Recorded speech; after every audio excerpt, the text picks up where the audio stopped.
Good morning, good morning, divine moon goddess. Fam bam. What is going on, you guys? Hopefully, everybody's having a good morning. It's Monday. A lot of kids are off this week, so home is about to be on one. So I know some people are going to be going crazy this week with all their children. Children's are home. I'm hoping that I hope they don't drive you guys too crazy. I do. I hope your kids don't drive you too crazy, as it is just that time of the year, right? Hopefully, you guys are getting ready. Well, I don't celebrate Turkey Day. I call it Turkey Day. I don't celebrate Thanksgiving. I know they've switched the terms to Indigenous, whatever day. I still don't celebrate it. I just won't. Just. But far as like maybe eating or something like that, maybe, but not any real celebrations to it. So don't know what your traditions are, what you guys do. Definitely drop a comment and like, let me know, hey, like what do you do for your Indigenous Day? I don't even know what they call it. Someone drop me a comment and let me know. Uh that way I'm not saying it wrong. I don't want to say it wrong, right? I don't want to be sitting here calling it something and it's not. Good morning, Sherry. How's it going? How's it going? How are you guys doing? I think everybody's struggling this morning. You call it Thanksgiving? Okay.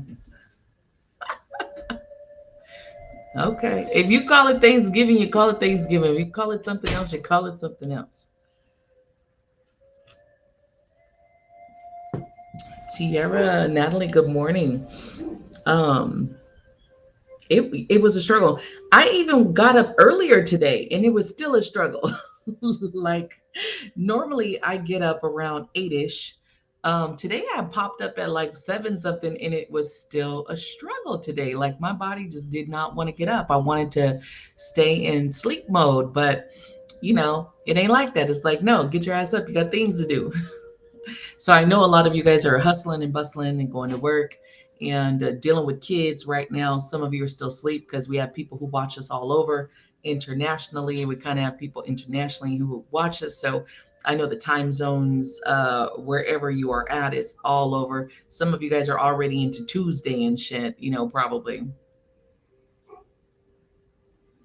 Thanksgiving dinner, yeah. Yeah, a lot of people still celebrate Thanksgiving. I don't, but hey, it is. I ain't mad at you, in the words of Tupac, right? Ooh, I got my coffee. Y'all know I got my coffee. I'm feeling good.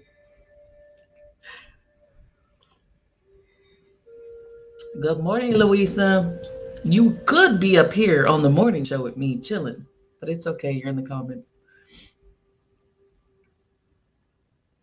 You know what? We used to cook a bunch of food, and me and my kids, well, I'm not going to say all of them because some of them very well still celebrate Thanksgiving, but we started having conversations about it, like the overcooking, making all this food and overcooking. And it was just one of those things like, dang, are we falling into the society push to overdo, right? You know what I mean? The overdo food, overdo this, overdo that.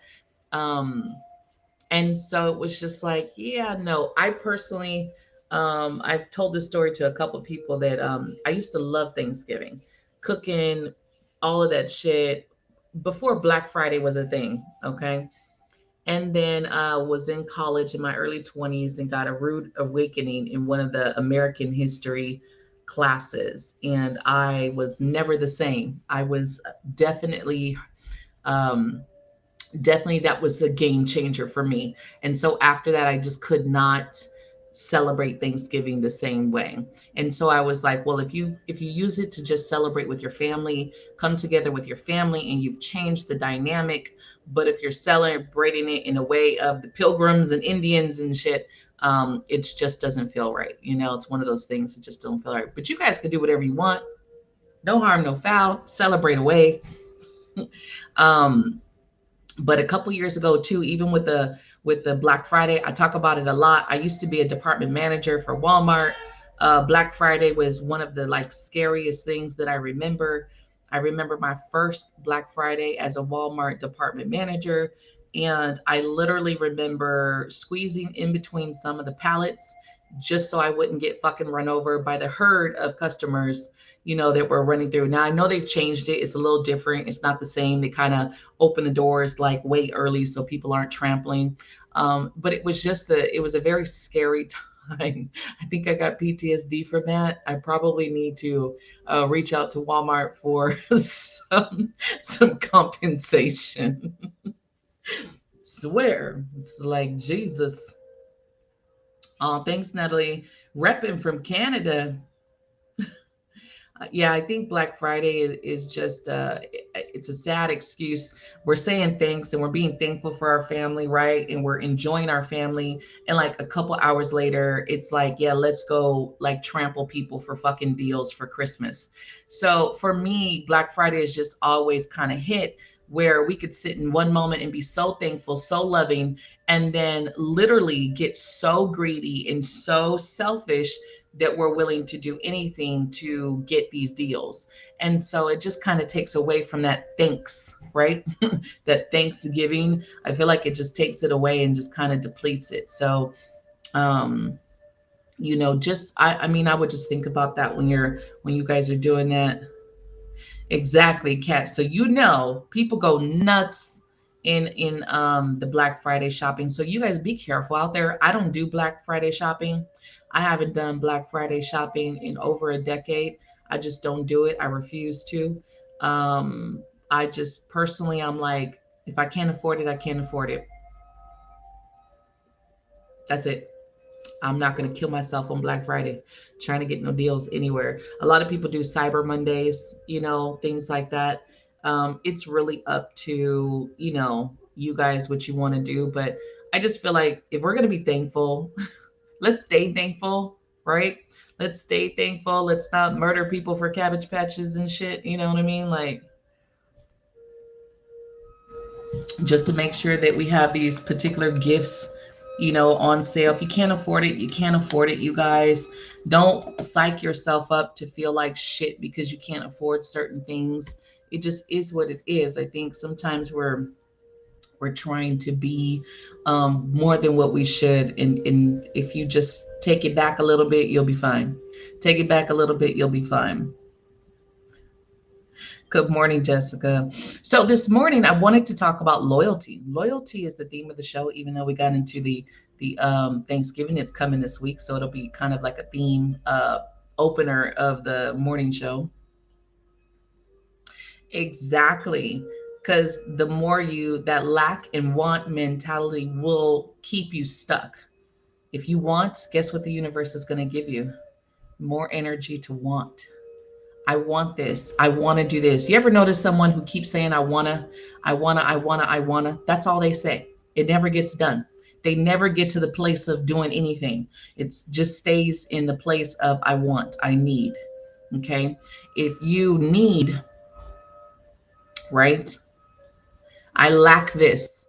I don't have this. So I need this. You're not going to get it. You're just not going to get it. It doesn't work like that. So I'm with you, Louisa, on that. We're changing the mindset of I have everything I need. I will tell you when I truly started, and this was something that I was in a lack energy back in 2019, and I was starting my path, and it was so hard for me to believe that I was going to be okay. I was so used to going to work. I was so used to doing these things that I just couldn't get it. Like, no, spirit, it's not working. It just did not surrender to the fact of stop wanting, stop needing. You'll be okay. Haven't you always been okay?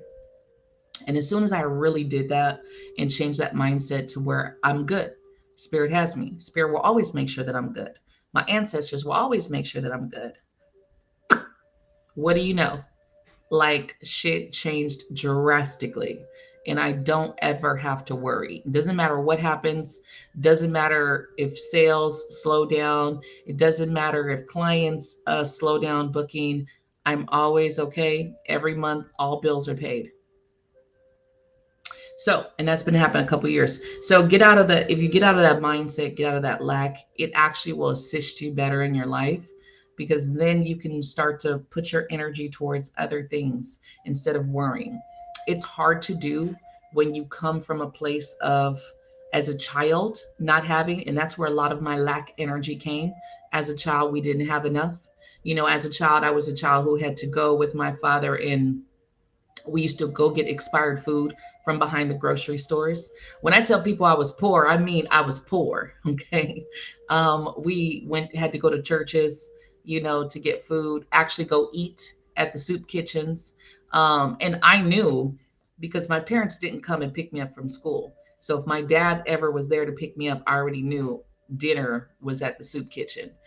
It was one of those things where I came from a place of lack. So it was very hard to change that, because all I knew is if I don't do, I don't have, because of what I saw as a child, being evicted as a child, coming home to not a home, or shit being outside. So those things kind of fucked it up for me, made it very hard to transition into belief that we will always be okay.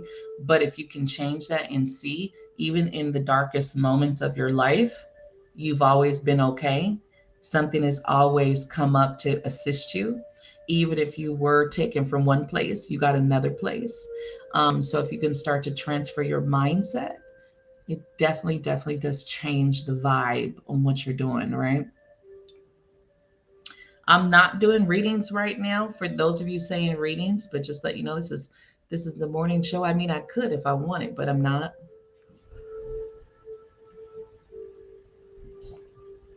Yeah, Sherry. Yeah, that Black Friday shit is crazy. So let's go into loyalty.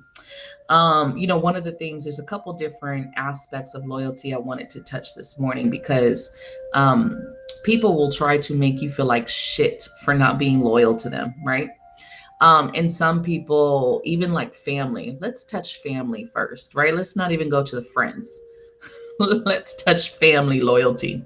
Hey, Lily. Hey, Greta. Hey, Laquanda. Good morning. Let's touch family loyalty, right? Because it's drilled into you from kid, right? That you got to be loyal to your family. Family first, blah, blah, blah. All of the secrets, right, of the family get stay in, right? The family. Molesters get to just be molesters. Let's be real. So at what point do you owe yourself that loyalty is my question. When we look at our families, and I'm not saying everybody's family is shitty, because some people have really beautiful families. Some people have awesome families. Some people are, they're vibing. Not everybody though. So when do your loyalty to either yourself or to the generations coming up to be honest and open about things? I say this because, like in my family, a lot of the older people were very secretive, a lot of shit that they would not tell or pass down.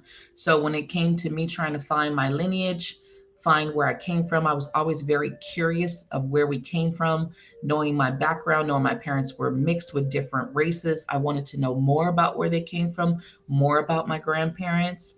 And it seemed to be all these secrets and dead ends. Like I could just not get anywhere. Even for my dad, of his name was switched when he was a baby. So he was born with one name. They switched him. His name was switched. He had two different social security, actually had three different social security numbers, because of whatever shit that they did when he was a baby. It was just weird. You have all this shit. So when do you have loyalty to yourself and the family coming up generations to assist them? Because a lot of those secrets affect us. And a lot of people don't think I think a lot of people think they're saving the next generations by not telling them the shit, but that's not how it works. It actually, that shit will hinder us on so many levels, right? Even on the deepest of levels, when we're looking at some of the healing shit that we got to go through. No, boop, Sherry, there's a lot of people. We are never alone. You'll be surprised at how many people go through the same things that you go through. You'll be surprised at how many people have experienced the same things. We're definitely not alone. As a collective, we've all gone through some pretty harsh stuff as a kid. Not everyone, but some people, right? So, I understand loyalty to family. I understand that we should have a loyalty to our friends and family. But at what point do you stay loyal to what's for the better or what's for the good or what's the truth of a situation? People will make you feel like should you stand up and say something, you're no longer loyal to them. Somehow you've broken that loyalty. And that's definitely far from the situation, far from the energy, you know? Oh, okay, Laquanda. Good morning, Dee.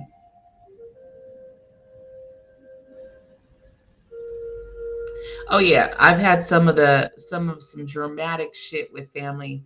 I was talking with some of the ladies that I talk to on a regular basis, and one of the things last week that came up for me was judgment from my own grandmother. She's passed on, so she's kind of around me a lot. Sometimes it irritates me because she was one of the people who kind of ran with some information about me and talked shit about me, like dog me. And I was like, you didn't even know me. I feel like family sometimes can be harsh, and I feel like family sometimes they want you to be loyal, but then where's the loyalty to you?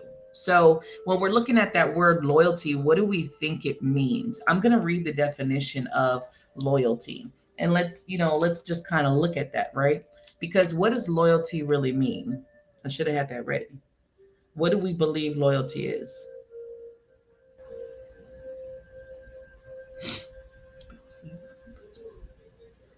Right. You will be labeled the black sheep. You will be labeled the black sheep. You will be labeled the outcast.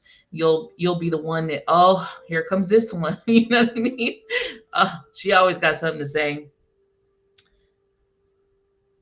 So the definition is the quality of being loyal, a strong feeling or of support or allegiance. Okay. So like her loyalty to her husband of 34 years. Fights with in-laws are distressing because cause divided loyalties. Anywho, that's the damn definition, right? The definition is pretty vague, if you ask me. The definition is vague. The quality of being loyal. All right, let's look at what's the definition of loyal.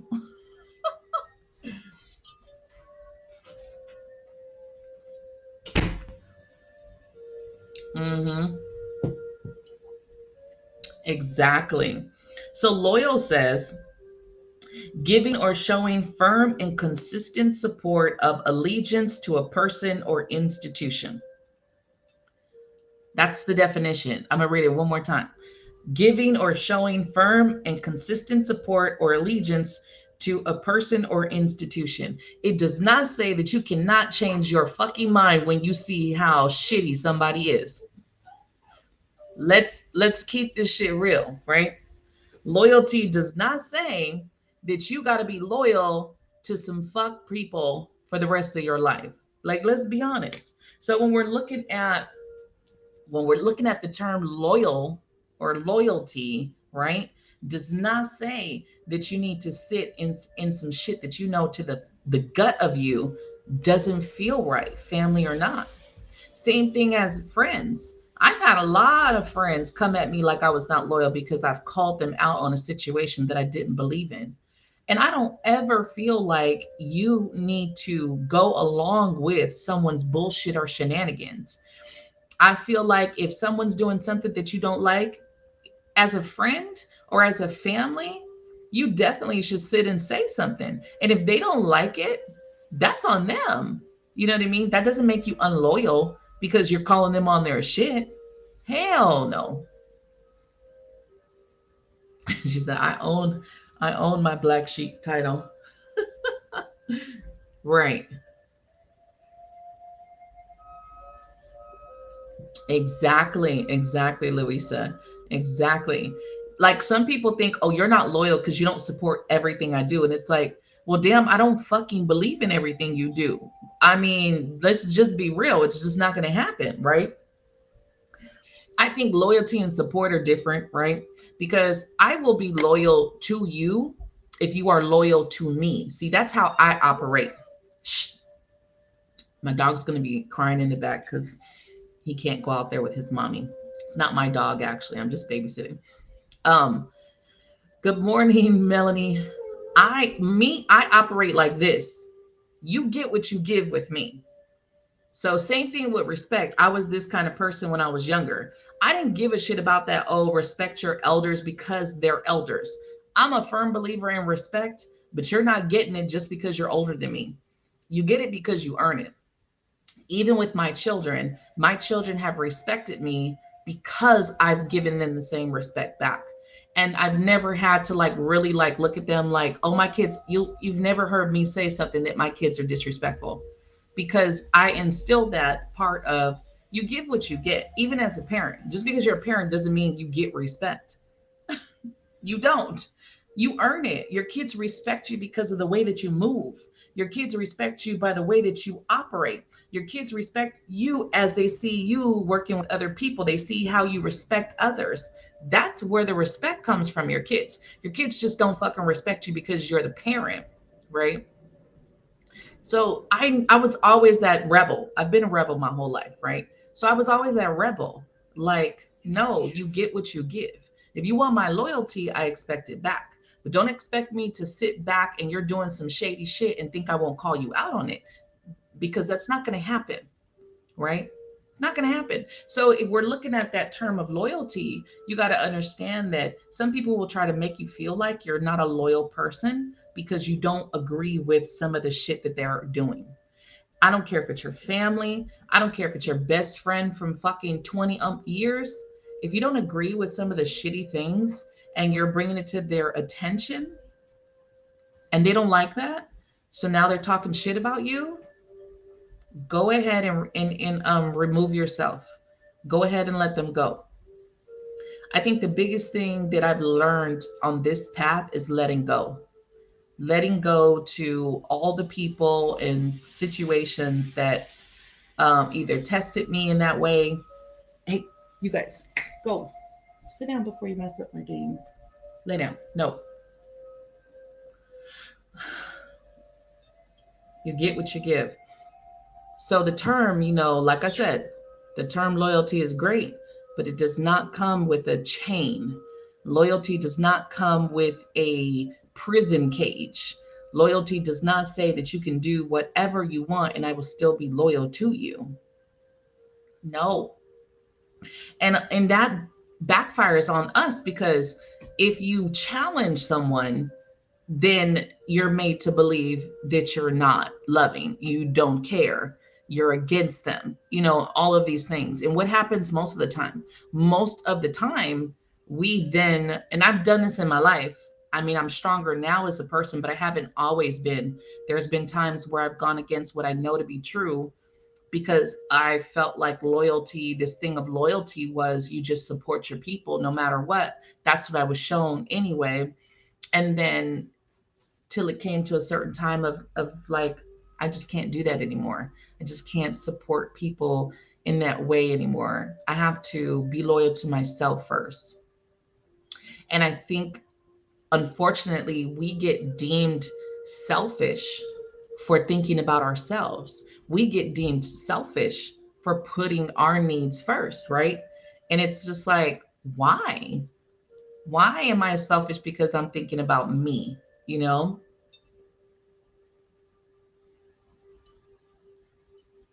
Exactly, Louisa. Exactly.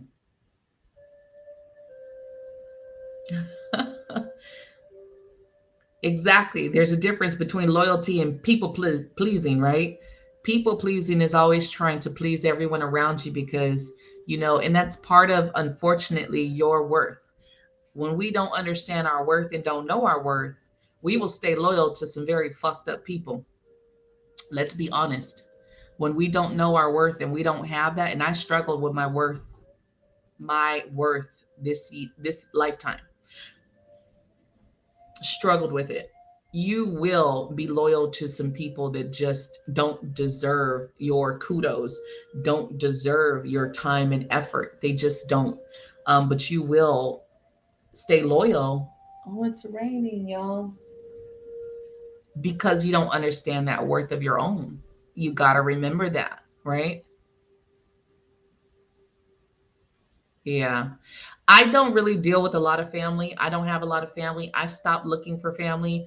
I wasn't raised around my family, so I had this thing of wanting to find my family. Then when I started to find them, I was like, yeah, I'm good. It was like, no, good, kudos. I've done, 30 something years without y'all. No, 20, I think it was 20 something years. I was like, did 20 something years without y'all. I'm good. It was just kind of like, yeah, I'm good. Definitely, Melanie, you will be the bad guy when you call people out on their shit. I think the biggest, good morning, Khadijah. I think the biggest thing is when you can call somebody out and they reflect and you guys can talk about it. That's a real friend. Okay. That's a real family. That's a real friend that will hear you and not fucking get all defensive and start talking down to you. Right. Um, but you got to start to see people for who they are. And loyalty doesn't mean that you got to be chained to people's shittiness, right? You can separate yourself. Good morning, Brenda. You could separate yourself at any time from somebody's shit, especially when it hits your peace. Oh, Dee, thank you for saying that. Especially when it hits your peace of mind. Oh, no. People will fuck up your entire mental faculty from their shit, right? I I believe in, see, one of the things, Gene, that I have been, the type of person I've been in my life, I've always been that type of person. Like, you never know when your life is going to be taken from you, right? Now, those of you who know me, you've heard me talk about when I was 15, I lost my first child. That changed my mind about life. So it made me realize that at any moment, your happiness can be taken away from you. And so it was a very harsh time, but it made me realize to live life to the fullest. Even though I went through some destructive patterns after that, I still chose to live life where I didn't let things hold me back. I'd jump, I would move, I would move from a state. If I didn't like it, if I wasn't happy, I'd fucking pack, I'd sell all my shit, pack up and move to a whole different state across country just because I felt like fuck it. But I will tell you what I did wrong was because I felt like I didn't want to lose anyone, the fear of losing people, I dealt with a lot of bullshit longer than what I should have, especially when it comes to family. And I used to fight to try to keep the little family that we had together, all the bullshit with the baby mamas and shit like that, just to try to keep the family together. Trying to see my nieces and nephews and all the bullshit that came behind it. It's just one of those things that at the end of the day, I love my family, but I don't think I would put myself through half of the shit that I did if I would have just chose myself in those moments. Because I thought, oh my God, what if happens and I don't make an effort? But I think sometimes we can fuck ourselves with that mindset because people have to want to be in your life. It has to be a two-way street, right? You guys, shh. It has to be a two-way street between you and other people. Yes, you don't know when someone's going to die. Yes, you don't know when or if someone is going to die. But I will tell you that the biggest thing about it is that that's life. That's a part of life, right? Don't live your life scared that someone's going to die tomorrow. So you put up with bullshit today. Does that make sense?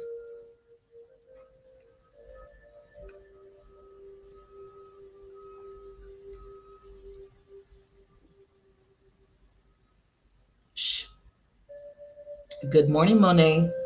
Yeah, the letting go has been a big one for me too, Laquanda. Big one for me. You have got to be able to let go. Death is a part of life. Unfortunately, in Western culture, we do not know how to handle death in the Western culture. If you go to other cultures in other countries, death is celebrated as life is celebrated. Death is no different from life as it comes in a cycle. And people are taught from younger that death is a part of that, right? And so I think as we kind of bring the knowledge to ourselves and grow, then we in turn start to teach our younger ones about that. Like I have two grandsons. They understand that death is death. Like they don't have a fear around death.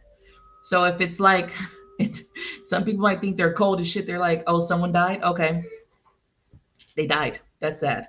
And it's not like, oh my God, because you're taught that it's a part of life. Everyone will die. Now I'm sure someone closer to them dies, it'll hit them a little bit harder.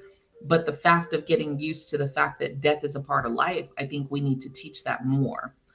If you go through all your life scared to lose people, you will deal with somebody's bullshit. You will let them drag you through the mud. You will let them talk to you any kind of way because the fear of loss, the fear of losing. How many people do that just in relationships? The fear of losing someone in a relationship, right? What do? You let people drag you through the mud. You deal with way more bullshit than what you should, right?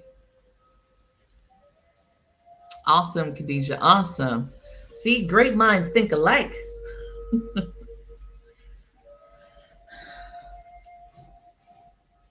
Oh yeah, Greta. Once you see, people will show you who they are. When you notice that some people only connect with you when they want something, they need something, that's not loyalty, that's not family. You need something. People show you who they truly are. It is up to us to define who we want to stay loyal to. It is up to us to define who we want to give that time and attention to, because again, loyalty doesn't mean forever. Loyalty does not mean you are now chained to this person for the rest of your life because you once said I was loyal. Well, no, loyalty can change. Greta, sometimes you are. I love my family, but I'm very distant with everybody. And it's because I'm just living my life. I'm living my life doing my thing. That's it. It's not against them. I don't hate them. I'm just living my life. And my life is very peaceful. And I like my life to be peaceful. I don't like a bunch of craziness. I don't like a bunch of drama. I had way too much of that shit when I was younger. So now that I'm in my 40s, I'm like, no, my peace of mind, my peace in my home is everything. I ain't with the bullshit. No, y'all keep that shit over there. Don't even call me. I don't even want to know. Don't even call me. I don't even need to know. Would you shush?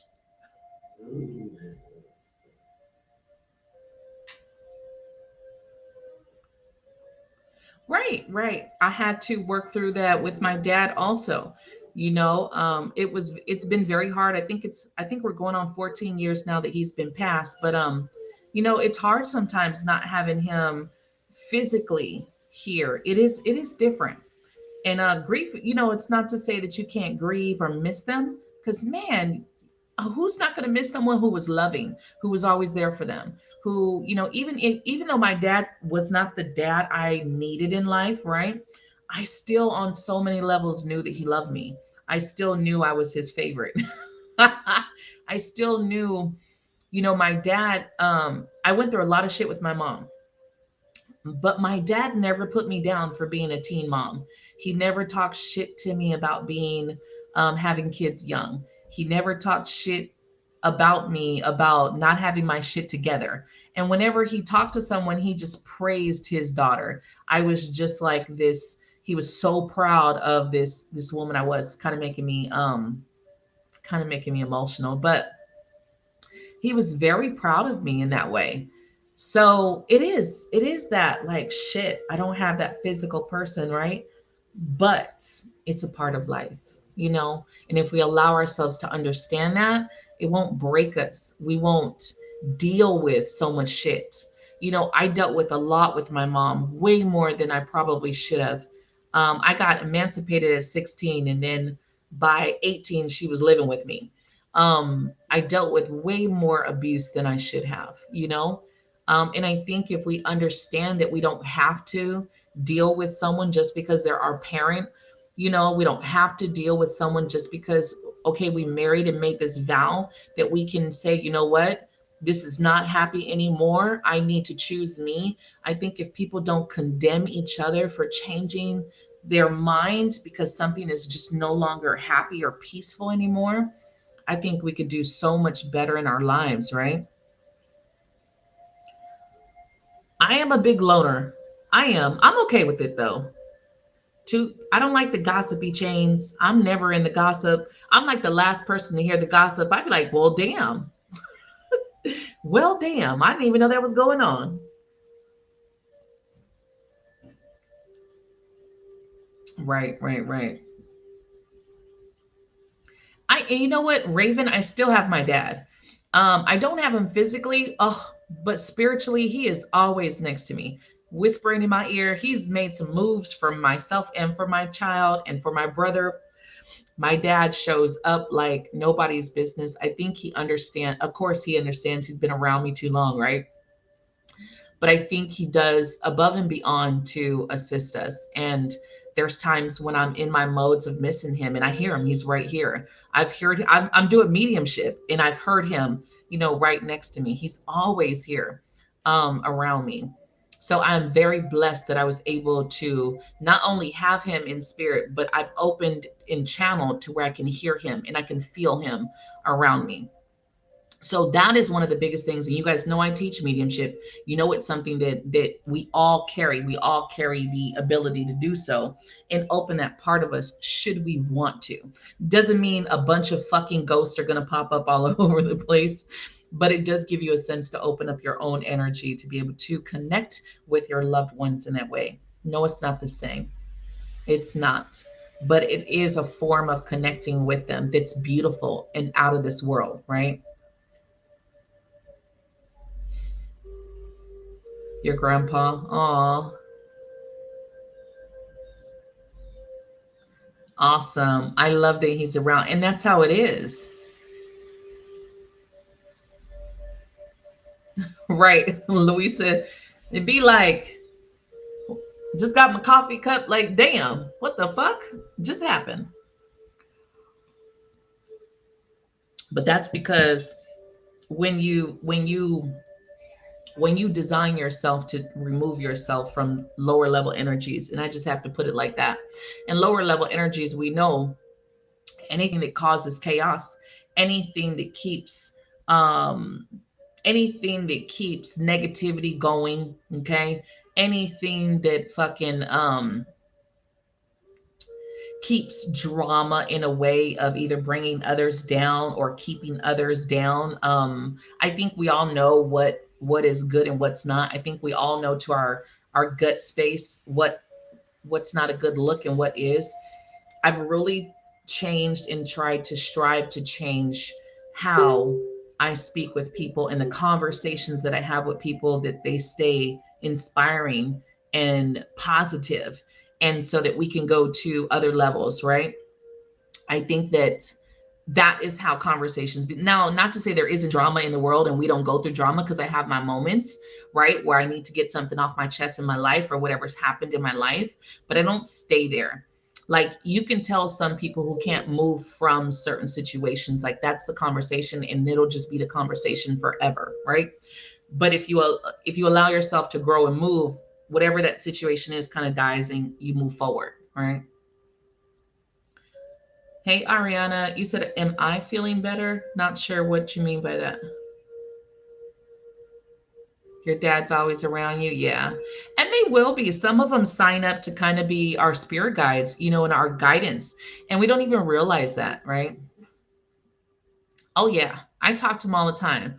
I have his ashes in an urn, and I give him candy bars, his favorite candy bar. I just got him some walnuts. Walnuts were his favorite. He used to crack these walnuts, just be cracking them with the old school walnut cracker and shit, nutcracker, watching TV. So I got him some nuts. Sometimes I'll put coffee. Sometimes I'll put tea. He was a tea drinker. I'll put that by his stuff. Shh. Exactly. You got to learn how to hear and know, and I've been emotional sometimes, and I've heard him say like I'm right here, and I'm like it's not the same, because I'm in my feelings. I'm in my feelings. Really, knock it off. Um, I'm in my feelings, and I will hear him tell me, "No, knock it off. No, no, leave me alone, Aries." If you guys didn't know, that's Aries, the spoiled child back there, who doesn't know how to just relax. What, Mama? You want to say hi to everybody? Hmm?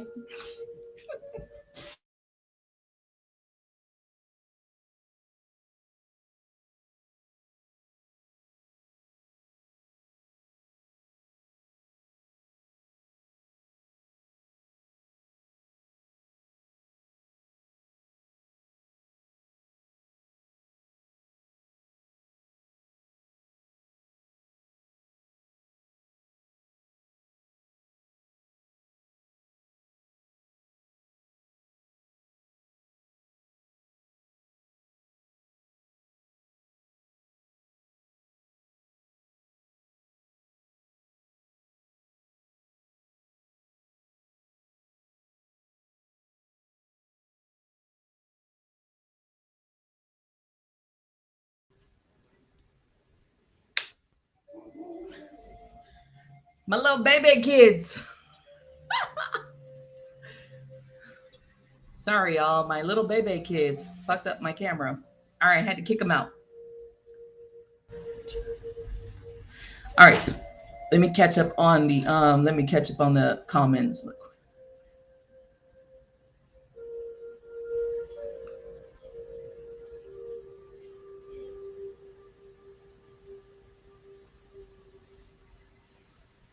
Exactly, Laquanda, and that is a lot to deal with, right? That's a lot to have to process in your life, right? To even have to like heal from. That's a lot. Family secrets are crazy, and sometimes we just don't get it, right? I do have a picture. I will post a picture of him on my page, on my Divine Moon Goddess page. And if you're following my Divine Moon Goddess page, I will post a picture of him later, so that you guys could see my dad. I love him dearly. I have forgiven him from not being the dad that I needed in life. But I know that he loved me. There's no question or doubt in that at all. Aries is a mess, y'all. Aries is a mess. When she needs attention, she needs attention. And she's so freaking big. If you guys remember, I got Aries last year in July, so she's going on 2 years, but she's a big ass fucking baby.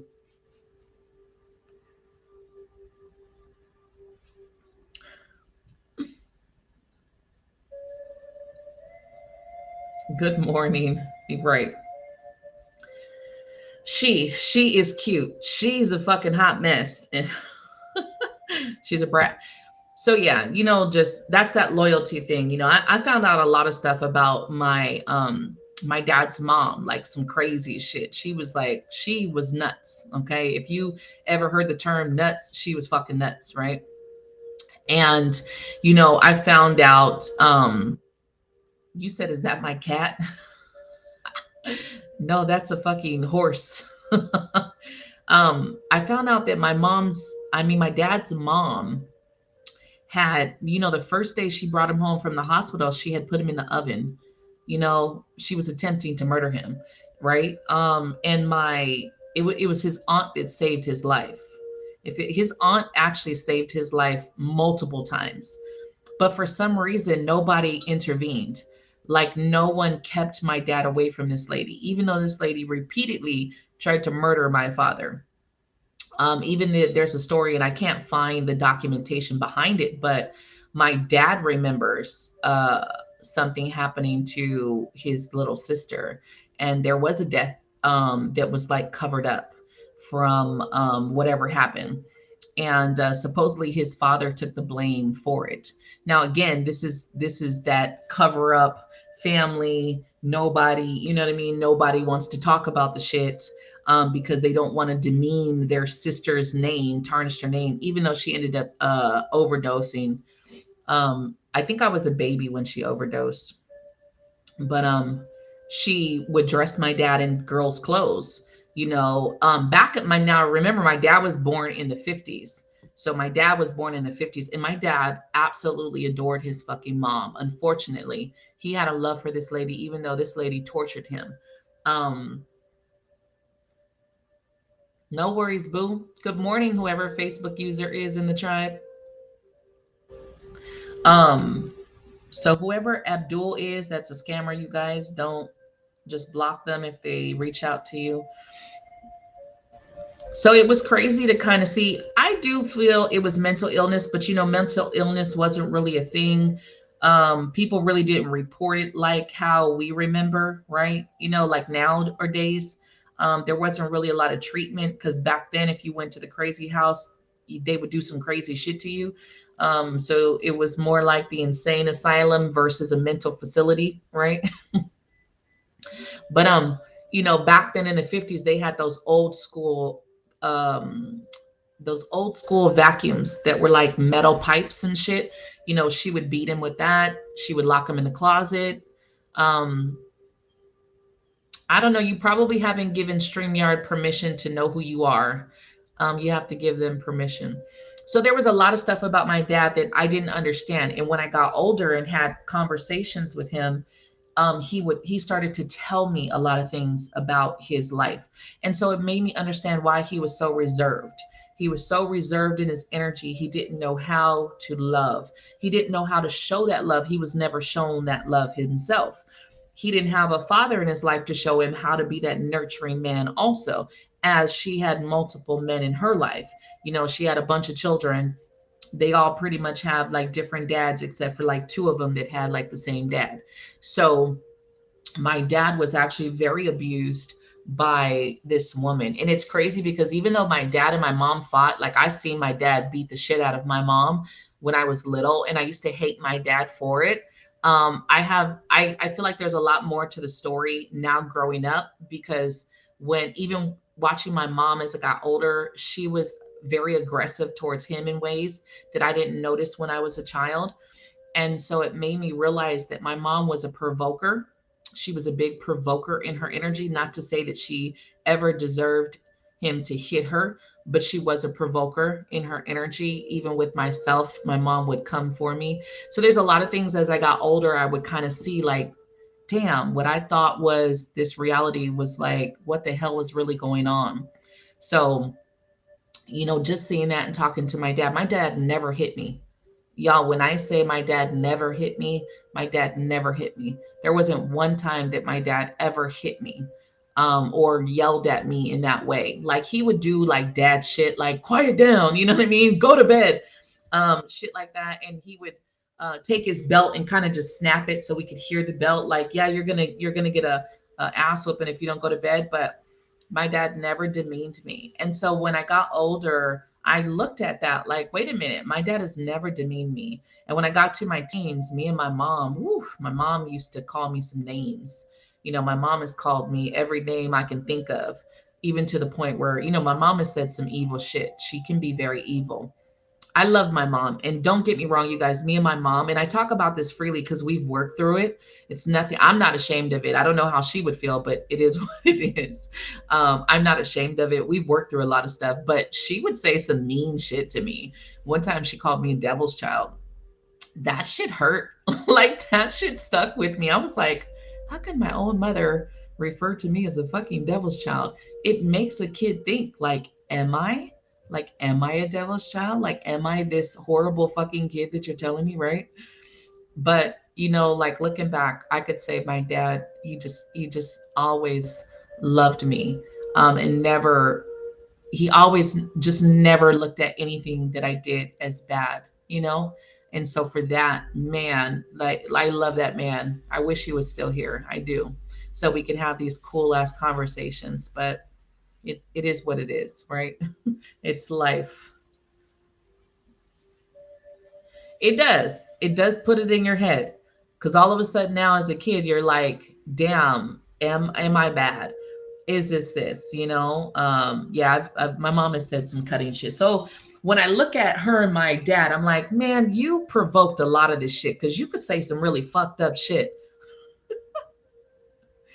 I was, and I'm so happy that he's chosen to be by my side in spirit, and I'm very blessed to have him. Like I said, he's made some miracles for me. Um, you know what? Life is life. I don't feel like life is miserable anymore. There were points where I did, and I was like, oh my God, why me? Because when you get into the why me, that's when life is miserable. Shit happens. Fucked up shit happens. It's all about how you take that. It's all about how you transfer your energy in these shitty moments. It's not that life is miserable, but unfortunately some people get hurt. That's the beauty and the curse of the free choice. People have the ability to choose not to hurt others, but they choose to do so, right? We all have a choice. When someone is in that moment, they have a choice. You know what I mean? They do. But some people choose to fucking do what they know they shouldn't do, right?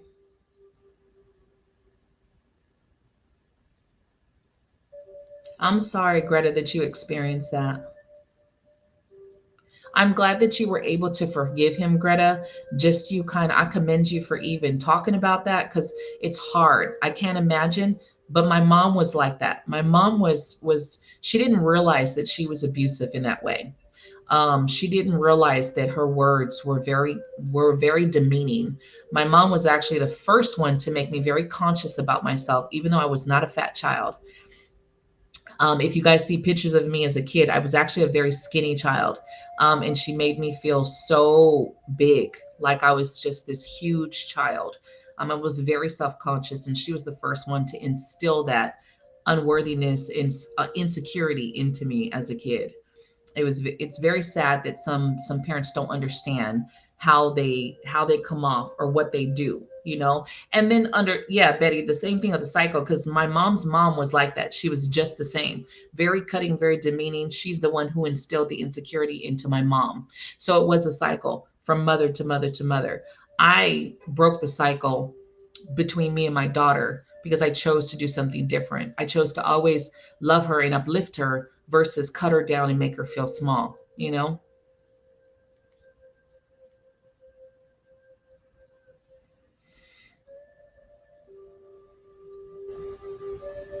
know what, Laquanda, some of it was just I haven't done a lot of sit and heal with my mom. I've done a lot of healing with the energetic version of my mom, okay? Because when you talk to my mom is still a victim in her life. She's still a victim in her energy of the why me, poor me. I've never done nothing to anyone. So a lot of my healing has come through energetic spirits connection and letting go and understanding that some people are just some people and they'll never change, right? And sometimes once you get to that point of acceptance, you're able to let go. You're no longer looking for the parent that you wish they could be. You're no longer looking for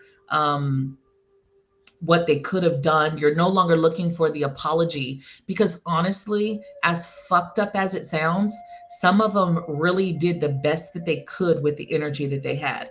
And it's not good enough to us because we feel they should have did better, but some of our parents, you guys, that was the best that they had. And it's sad, but that's the best that they had to give us. Awesome, Nash.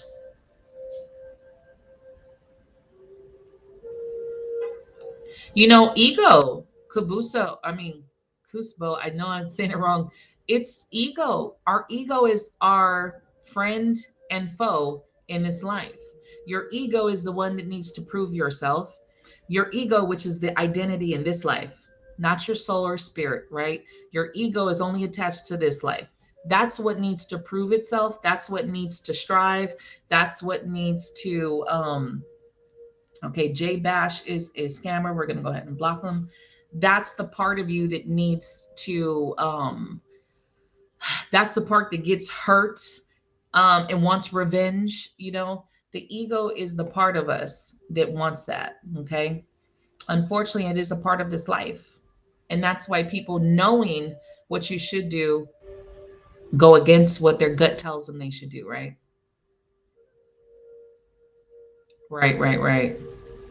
Ariana, yes, my mom did a lot of damage with my daughter, unfortunately. And I that's what I said earlier when we talked about loyalty. I should have broke ties with her, and not have her around my daughter because she did unfortunately do the same thing. And that's where, as I just thought, loyalty, you just keep, it's your mother. People like, but that's your mother, you know? And it wasn't until I got to about 29 and my daughter was around 8 that I just said, no more. Mother or not, no more. I can't. I can't do it. I can't be around the same shit. I can't be around the same energy. I can't do this no more. And I chose to move away from her, and I kind of cut ties from her for a while. You know what? On a collective basis, we have gone through similar things. That's why I say you guys are never alone. When you think you're the only one who's been going through your situation in your life, and you're the only one, I guarantee if you start to branch out and talk about it, you will see that there are so many more people that have been sitting in the same seat of you. They've been going through the same things that they've been dealing with the same kind of hurts and pains. So you're not alone. It's just understanding what do we do with what happened to us, right? Where do we go to have forums like this to talk about it? Where do we get this off our chest so that we can deal with it, right? Exactly. Hey, Wichita. Hey, boo. So, that's always been in my plan, is to use my forums as a place of awareness, not just for myself, but for anyone who watches me, right? And so for me, I hope through these conversations that we grow as a collective and that we are able to move forward. Thought I deleted this person. And that we are able to find ways to heal. I will tell you guys don't always have to heal with the person in person. I'm a really true, firm believer on energetic healing. That's why I do what I do. I'm an energetic healer myself, just working on some more credentials so that I can do some more long term and in depth healing. But I feel like I've done so much healing in meditative state that it's just blown my mind the past couple years. So I feel like if you are open to it, if you put yourself out there, you can find the assistance and help. If you need some recommendations, I know some beautiful healers that do some beautiful work. I've done it myself. I've done some sessions with them myself, whether it's QHT, whether it's Theta. There are some other healing platforms and modalities. We call them modalities because of different techniques. There's more than Reiki out there. I'm not knocking Reiki, you guys. I think Reiki is powerful as well. But there are some different levels of healing out there. You just need to look for them and find them. Laquanda, if you want to move, set the intention. Set the intention. Boo, let me tell you, at 23, I was born and raised in California, had never been outside the state except for a couple times as a baby, which I don't remember. I was done. I was done with the city. I was done with the state. I was done. Once you get to that point, pick up and go. Okay. I left. And then I left again and left again and left again. I've been here in Orlando for about 9 years. I've been in Orlando for about 9 years, the longest I've been in a place in probably 2 decades. Okay. Because I left Cali when I was 23 and I'm almost 42 now.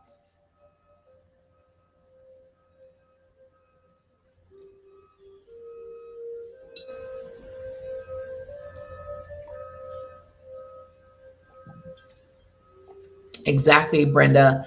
My dad was a happy drunk. When I really noticed, my dad would just be in his world doing his thing. He loved animals, and my mom did not. My mom had a big thing against animals. All our animals got sick, but my dad was just so loving. He always brought stray animals home.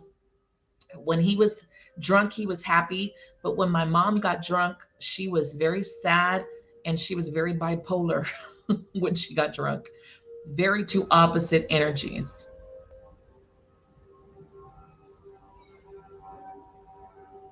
Exactly, Sherry. Exactly. It's hard. Me and my daughter, I talk about me and my daughter's healing path because we've done a lot of healing together. And unfortunately, I do. I've carried a lot of guilt from the shit that my mom has done, and my mom didn't do it knowing. It's like some people are not aware of their behavior. It's because that's how they've always been, right?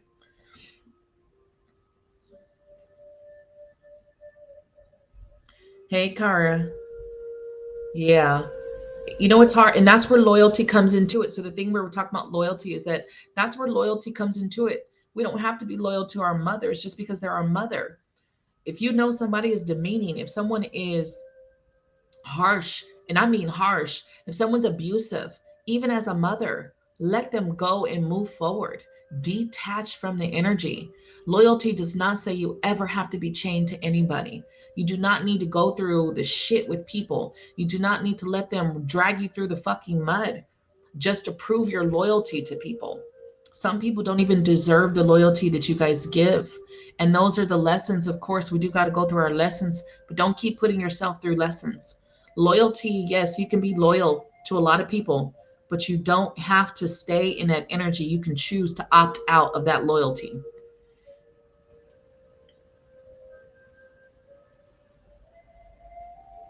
I remember you, Wichita. Right.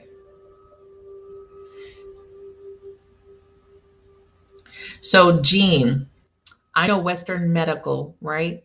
And I come from a healthcare background, not knocking healthcare. But unfortunately, in Western medicine, right, we treat symptoms, we don't treat core problems.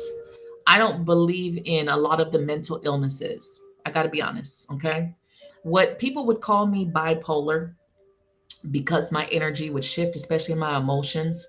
But one of the things that I have found in my healing is that I just never matured emotionally. Like up until my late 30s, probably the last 2 years, actually last year, I even realized that I was still immature in my emotions. My emotions never matured. So I don't care how old you get, there's some things about us that we have to go deeper than just saying, oh, that person's bipolar, so that's okay. Take some medicine, you'll be okay. We got to get to the core. If you get to the core of the problem of what you got going on, you will see it stems deeper than just being bipolar, just being where we have a chemical imbalance. Your chemical imbalance comes from the energy of the other shit going on. It affects you physically. Okay. And I always say this like stress. Doctors now say stress can kill you. So can trauma, so can heartbreak. People have died from a broken heart. It's been written, right? But for some reason, when it comes to mental health, we will overlook where it stems from. We will overlook where's the core problem.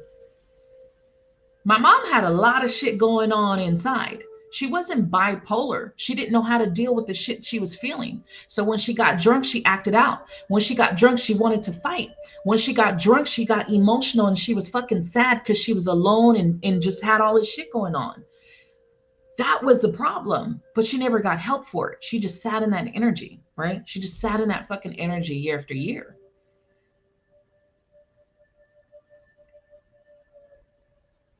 Right.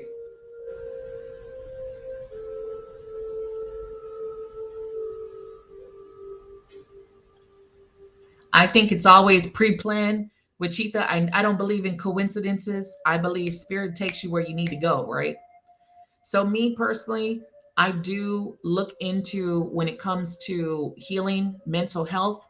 I feel like we got to look at where is it coming from, not just oh you have a chemical imbalance because yes, you have a chemical imbalance, but what's creating the chemical imbalance within you is the question, right? Right. Well, inner child work does help, but some of the stuff is we got to let go. Our expectations on people, are hurt that someone hurt us. Sometimes we're holding on to, I never had a father, I never had a mother, I'm alone, I'm not worthy. All of these things kind of stem from so many different places. It's really up to you to figure it the fuck out, right? To figure out, where does it come from?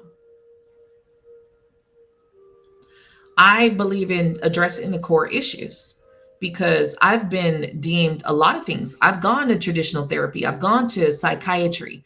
The psychiatrist just handed me a prescription that I didn't fill. My therapist also put me on medication, and that helped for a little bit. But I was just like, that's not helping. Because as soon as I got off the medication, you know what happened?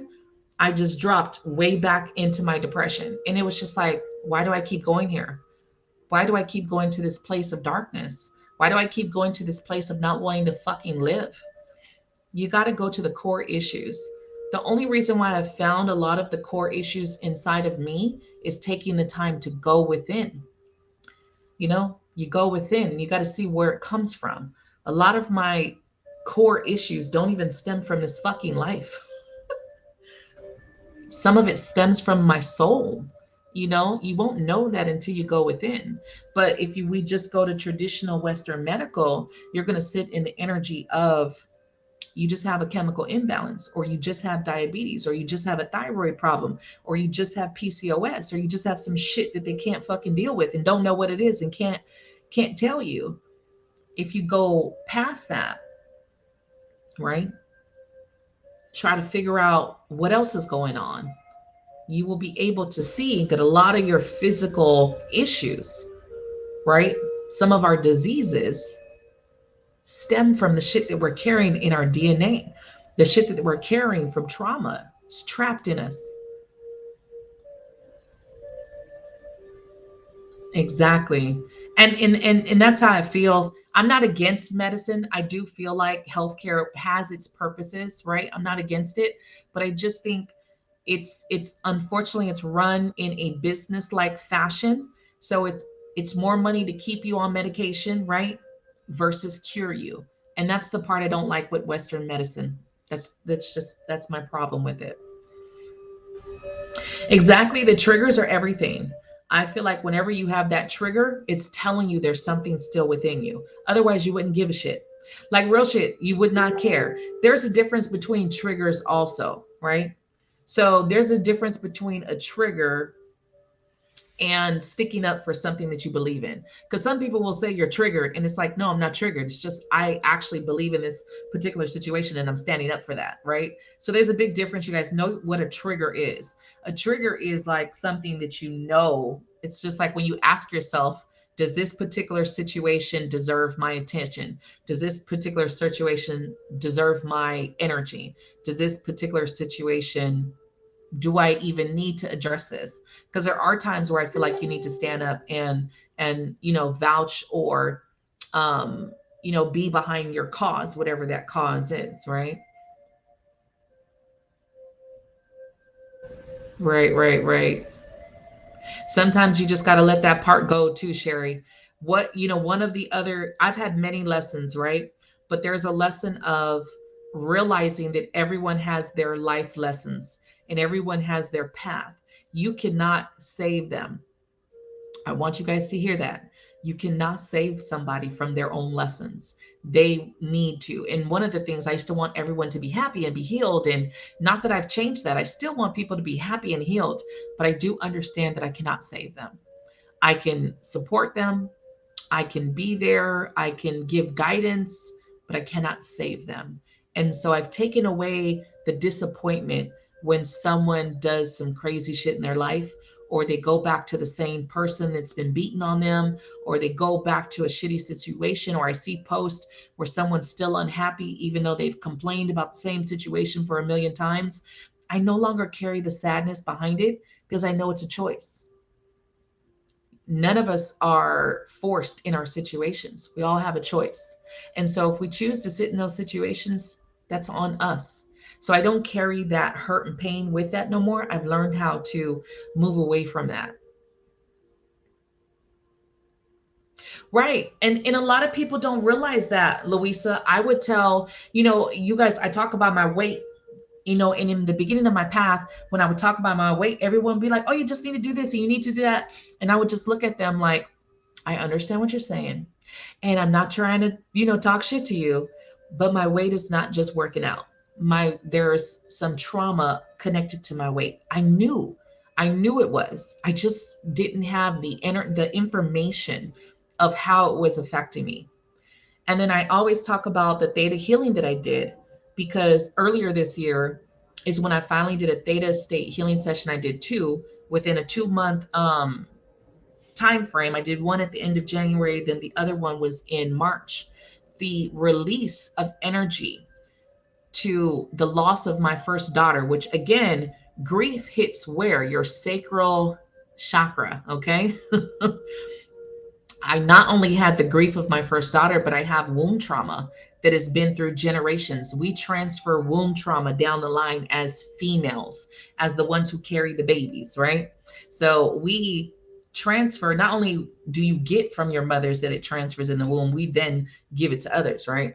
So I had this huge release, and my belly has always been the main part where I gain weight, my stomach, right? And so I would try to explain to people that I knew that there was more. I've always had digestive issues. I've always had problems with my gut. Things hit you in certain ways. After I did that theta healing is when I dropped 50 pounds. It works. I didn't need to take any pills. I really wasn't working out. I just was walking, a couple times a week. I wasn't hitting the gym like I'm hitting right now. It really works if you get to the core issues. If you get to the inside of what you're holding and see where you're holding it. I didn't realize how broken my heart space was until I started doing energetic healing. Once I healed a lot of my heart space is when my mediumship opened up like that. It was the craziest thing. Once I started to heal my heart space and open up this side of me, mediumship popped open and I was able to connect on so many levels. So it's all of these things that we're so used to people telling us do it one way that we don't look into these other profound ways. And yes, do your research. Yes, find some amazing healers. Yes, I know some if you want to look into it. I will get in my inbox. I'll send you the info. But it does work. And it's a game changer. I was carrying so much in my energy as weight. Like literally after I had my second child, my body developed a physical shell to protect me. Like I had prepared physically as if I was going to lose her, you know? And that kept happening every so many years. All of a sudden my weight, and the doctors couldn't say where it was. They couldn't, my labs would come out. They'd be like, your labs are fine. You just need to work out. I went through decades of just feeling like shit. Like, you guys don't understand me. I was one of those patients that would be like, you're not hearing me to the doctor. You guys are not fucking hearing me, you know? And I went through years of being told, just get in the gym. Although I was never a lazy person. I've been one of those people who have always been in the gym or jog around the neighborhood and, been active. But it was like, I would get the same thing, the same response. Every doctor would say the same shit, until I was at, I think, my late 20s. One of the GYNs gave me a diagnosis and said, oh, you have PCOS, which again is linked to the sacral area, right? Then is linked there. And so through the years, I've seen my body do some amazing healing, where I had a tumor, a fibroid tumor on my uterus that went up to about 11 centimeters. I was this close to getting my uterus taken out. And then my body cut off the blood supply itself and healed itself, and it shrunk to about 5 centimeters. I've seen my body do some amazing things that it blows my mind when I even think about it. And that was before I got into the spiritual path. I think sometimes we rely on medicine to tell us everything, but if we just do some work, we will find where this stuff is connected. So I have a lot of trauma to the sacral chakra, even to the extent of my actual sacrum is split in two. It never formed as a baby when I was in the womb. So I had a lot of womb trauma as that fetus growing in my mom's womb. Okay. So, and I have an L5 that never formed in my lower back. So my sacral area has been affected on a huge level, right? But you won't know that until you start digging. You won't know that until you start looking deeper. Okay.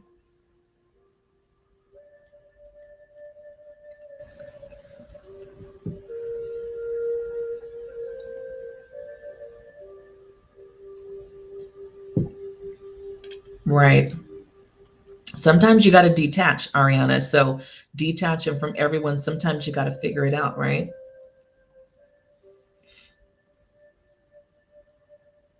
Right.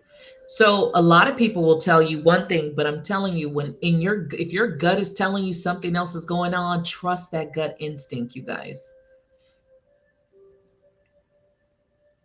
Exactly, Louisa. Man, it was profound. Like I cannot talk about theta healing enough. It to me, even the quantum healing I did was a game changer. I actually felt my body repairing my sacrum area. I could feel the compression. Now, of course, I haven't gone back to get an MRI, but I am, you guys, probably in another year because I have to cash pay and that shit's expensive. But I do plan to go back and get an MRI just to see the effects of the healing because I want to compare, right? But I could feel the compression. I could feel my energy, my body compressing to do its own healing. Not to say that it's 100% back because I don't know that. I can't confirm that just yet, but I felt it. It was the craziest thing. It's really awesome. We are very powerful in our energy. We are divine beings, and if you don't understand that or get into the energy to understand what you can do for your own body, oh, it's like, man. So one of my things, honestly, I'm going into, just to kind of put it out there, it's nothing secret, I'm going into changing my business into a more nonprofit organization. It's my goal this year to kind of switch over where I can offer and definitely get, some credentials behind my name to do some of these profound healing, and offer it at a very low cost. I think that energetic healing is fucking amazing. Unfortunately, when you go to a lot of these healers, it's very expensive and it's very scary to shell out a couple $100, right? And you don't know if it's going to work. You don't know if it's going to, you don't know if it's going to change anything. You're not really a believer in what it is. But I will tell you this, regardless to how much some of these sessions cost, right? Even with insurance, exactly. It's crazy, right? I will tell you, you got to ask yourself, how much are you worth? How much is your healing worth? Okay. We do things in ways where we'll take a couple $100 to fix our car because we need that car, right? That car, I need this car. I need to get to work. I need to go here. I need to go there. We will fix that car, but we won't fix ourselves deeply. So just, I want to leave you guys with that of understanding is like, we will take a couple $100 drop on Christmas because we need those gifts, but we won't take that same energy and put towards ourselves. So you got to kind of change the way you see you. Are you just as important as the very things that you spend money on? You will take $300 for some shoes. Not saying you guys, but there are people. Will you take that same amount and drop on you? Some of these beautiful healers do donation based readings, not readings, sessions. You just have to branch out, look for it, right? Go to people who are trusted and referred. If you're looking for certain healers, like the group, post. Anybody know a healing? Anybody know what to do? Post, ask questions. I know a couple of them that are very phenomenal and accredited in what they do. So they have credentials. Beautiful, amazing. Okay. Look, I know it can be expensive. I know it can be scary, but you will never ever know until you branch out and start to try it. So let's talk about theta healing really quick. And I'm actually going to have Nicole Lasso, who is a theta healer. She's going to be a guest on my show in about 2 weeks. I asked her to be a guest on my show so we could talk about theta healing because I talk about it all the fucking time. So we're going to talk a little bit about it, but I won't talk too much about it because she is coming up on the show in about 2 weeks, December 7th. So you'll see me posting about it. Okay. So to in the just like Louisa said, the very least way of kind of telling you what it is, it's getting you in a dream state. Okay, you get into, there's levels of dreams, there's levels of your sleep state, right? And not just sleep, even when you're conscious, there's beta, alpha, gamma, fucking theta. There's all these different levels of your consciousness, of when you're awake, when you're not awake, when you're asleep. Theta is that place right before deep sleep. So when you're very calm, you're very relaxed space before you fall asleep, that's where theta happens. Theta is the place right where you get past your ego. One of the things about theta healing is that you get past the ego. Your biggest block to healing is your ego. Let me tell you, the ego is not bad. And, I teach shadow work. The ego is not bad. The ego is there for a reason. The ego is trying to assist you and help you, but the ego makes choices based on fear. Okay. So if you get past the fear of the unknown, the fear of what you're going to uncover, because a lot of people are scared to know where it comes from. They don't want to know. It's like, I don't know if I want to know. I don't know if I'm ready for that. But the theta healing is definitely something that takes you past the ego, right? Now, every theta healer is not the same. Just like every Reiki healer is not the same. Every, which we have a beautiful and phenomenal lady on our admin team now. V, who is into, it's, I don't want to say it wrong, it's like geo love healing. It's a different style.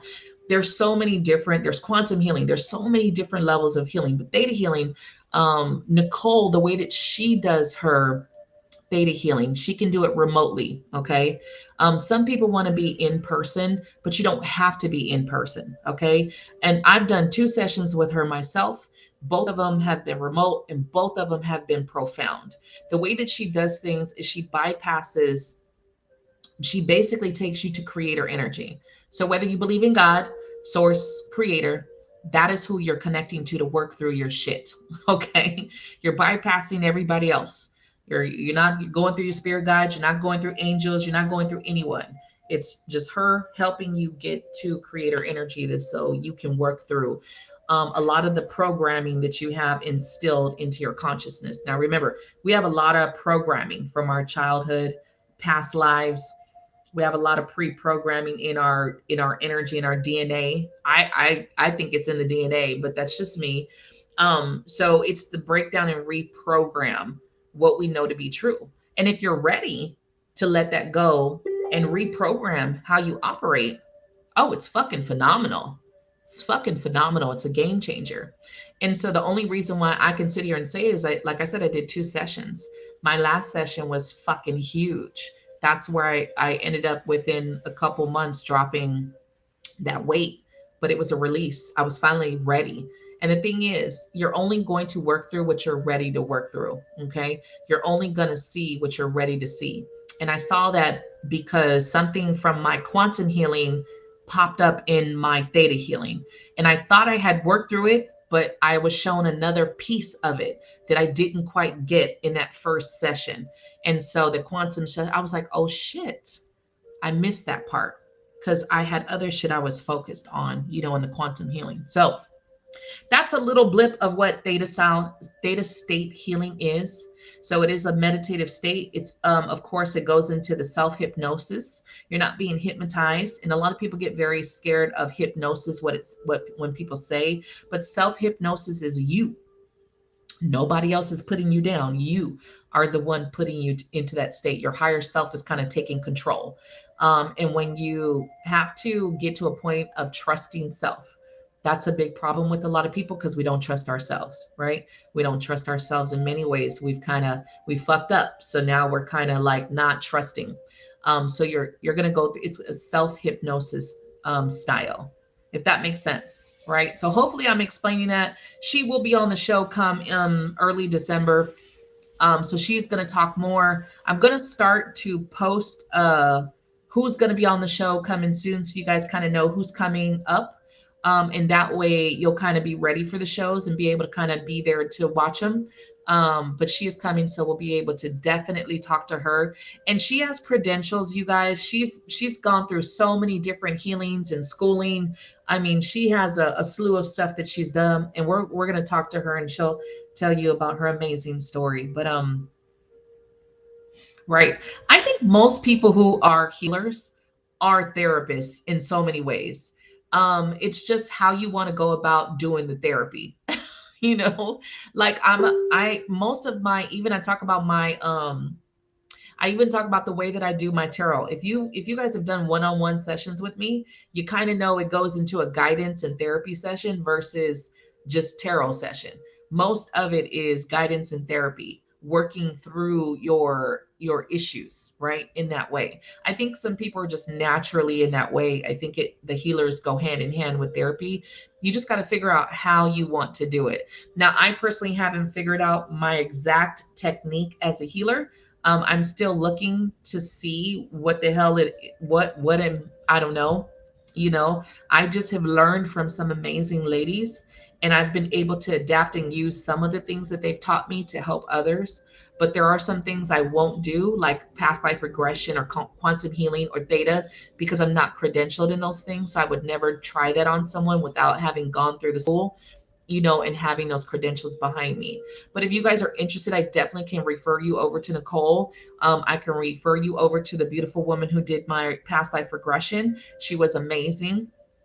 you know I definitely can give you guys some pointers on who to go see. And I still talk about Cynthia, who is a different type of healer. She does a different type of healing. She doesn't I don't remember the name of it, honestly, but I had some cool sessions with her. She's actually the one who taught me how to heal in like 5 minutes, to do a really quick session and heal whatever was going on and be able to release. And that taught me on how to just release quickly and let shit go that wasn't mine. And it was just like, wait a minute, what the fuck? Wait a minute.